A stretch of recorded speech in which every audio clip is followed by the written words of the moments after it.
Pemirsa, tim Laskar Wongkito akan bermain di kandang pada Minggu sore menjamu tim Persiraja Banda Aceh yang berada di puncak klasmen Grup A. Sehingga pertandingan tersebut akan menjadi tugas berat tim Sriwijaya FC untuk meraih poin meski bermain di kandang.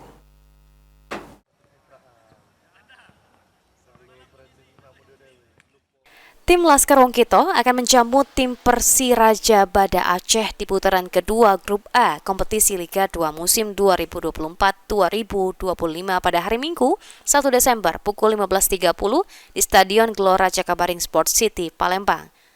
Meski bermain di kandang, pertandingan tersebut akan menjadi tugas berat tim Sriwijaya FC. Lantaran saat ini, tim Persiraja Banda Aceh berada di puncak klasmen Grup A kompetisi Liga 2, sementara tim Sriwijaya FC berada di posisi ke-8 dari total 9 tim Grup A kompetisi Liga musim 2024-2025. Kendati begitu, Henry Susilo, pelatih kepala tim Sriwijaya FC mengatakan saat ini tim Sriwijaya FC sudah sangat siap untuk menjalani pertandingan melawan Persiraja Banda Aceh dan akan berusaha semaksimal mungkin untuk memenangkan pertandingan.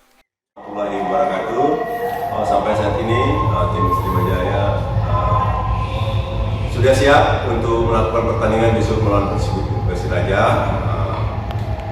Semua pemain dalam keadaan siap dan kita mencoba lagi menjaga motivasi tetap tinggi.